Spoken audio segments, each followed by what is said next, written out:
Alright guys, and welcome to the channel.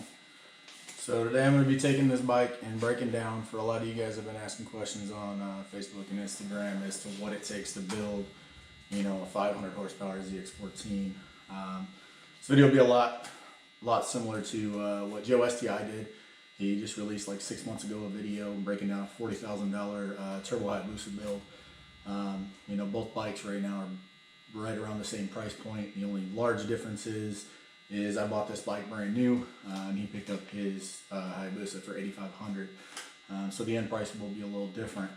But first thing I want to do is say a big thanks to Boomstone HQ and Chris Burns over there in Houston, Texas. Building the motor, getting the initial setup, putting in my boost control and tuning the bike. And then Shane Stubbs at STPI to do some head work, fix some stuff. Little short story is I put the turbo on stock motor and blew it up within like 5 minutes. So now it is a little more built, and I'm going to go over the price for everything that I actually have done either so far or is coming here shortly. Also like Joe said, there's a big misconception that you can take one of these out and beat H2, 300 horsepower H2, buy this bike used for $8-9 grand, put a $6,000 turbo kit on it. And I've had an H2 before. Currently don't have it anymore, but I can tell you those bikes are not easily to be beaten by these bikes, whether they have a turbo or not. They have to be pre-built. But to start off, motor setup, which is what Chris Burns did over at Boomstone HQ. It does have HD valve springs and titanium retainers from APE, Carrillo turbo pistons, Carrillo connecting rods, the APE cylinder studs, Cometic head gasket, the counterbalancer removal. The oil plate and the high volume oil gear are essential on a ZX14. If you're going to turbo the bike and do nothing else, do that to it. Then it has Vance & Hines intake and exhaust valves as well. And then like I said, STPI shop did some repair work on the head since I basically blew the motor, had a little bit of damage, re-leveled it out, did some other stuff for me. But overall, into the motor, parts, everything for the rebuild, we got $9,960 just into the motor. Moving on from that, the turbo kit. This turbo kit originally started off as just the stage 1. Right now it's actually basically a stage 2 Ultra, which is the highest kit that RCC offers. I ended up buying the intercooler and stuff after I blew the motor to try and be able to keep the motor a little safer once we're running at higher horsepower, higher boost. Absolutely essential is the MTC Lockup Clutch. And with that lockup clutch, you're also going to need an extended clutch cover to be able to quick access that and to have clearance for your lockup clutch. But overall, that lockup clutch is basically the only thing that's going to hold over 260, 270 horsepower. So you do need that. And then this bike is boost controlled by an AMS 1000. And I do have a catch can and an oil relocator down here to make it a little easier to change the oil filters. But overall, into the turbo kit and upgrades, I have $13,600. And then moving on from there, the data logging, tuning, my boost and AFR failsafe gauge, everything with that combined together was $1,950. And then, I have probably $1,000 of miscellaneous parts. I might go through them all, but right now it's right around $1,000. Overall for the bike setup, you're looking at a DME 4-6 over arm, which was $1,300. I've got a top clamp and some, custom controls up front to be able to move my arms in. I'm a little bigger guy, so I needed something that I could actually adjust the angle of the handlebars on. So the HRP top clamp was $250. You add in a couple more $100, get your clip-ons and things like that to go. And I also got this AGM lightweight subframe. I know a lot of guys have had issues with them. I'm hoping that I do not. As this bike is not meant to be drag raced at all, so I won't be putting a lot of hard launches or anything like that on it. But overall, in bike setup, just for like seat braces, subframe, rear sets, things like that, the swing arm, I've got $5,126 into it.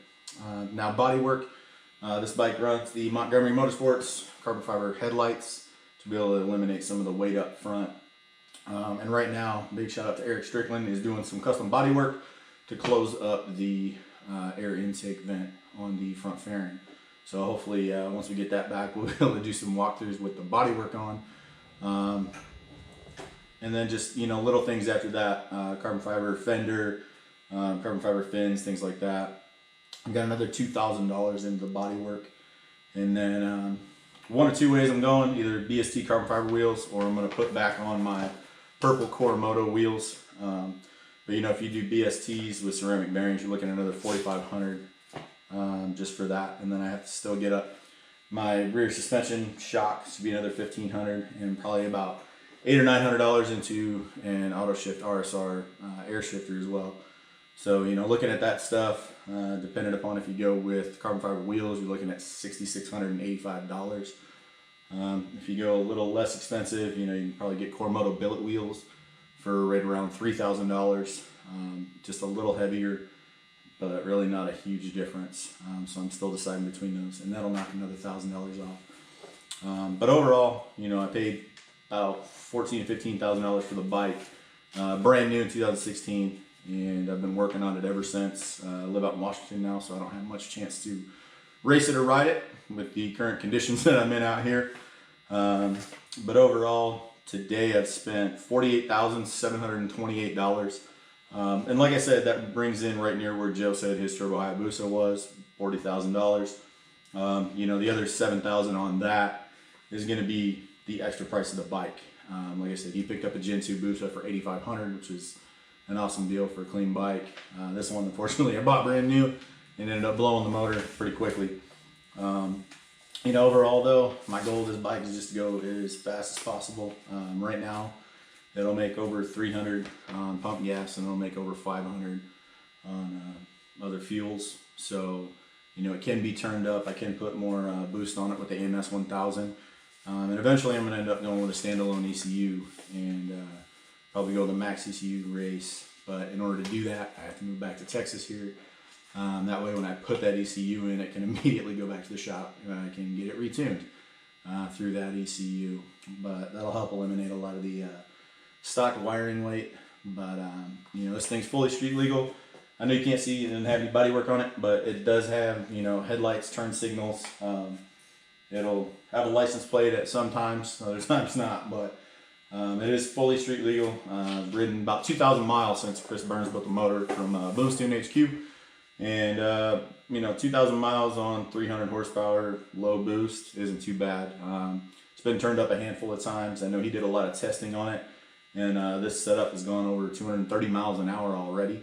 So, you know, I'm hoping to be able to push it a little further, but unfortunately I weigh, you know, 235 pounds, so I gotta have a lot of power in order to make myself go fast.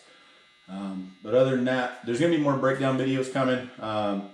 You know, I ordered some more GoPro parts to be able to film stably on a gimbal, and that way I can walk you guys around, show you the different things actually on the bike, where they're at, what they do. You know, take the clutch cover off, show you what the lockup clutch and things like that are.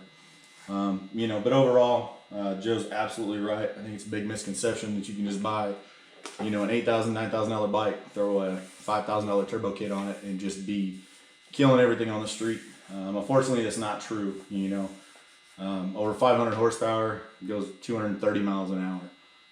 So what you're looking at is spending about 40 grand in fully building a bike in order to have something that's going to keep up with that kind of competition there.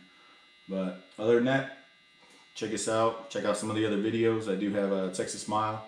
You know, another big shout out to Brett, 60-foot killer, and Jeremy McGoffey on Murder 14 for helping me out, along with Chris Burns and Shane Stoves, with the Texas Mile on the H2. You can check out that video. And we went 215 miles an hour on a bone stock H2. Basically, the only thing done to it was the swing arm. Other than that, we'll check you out next time.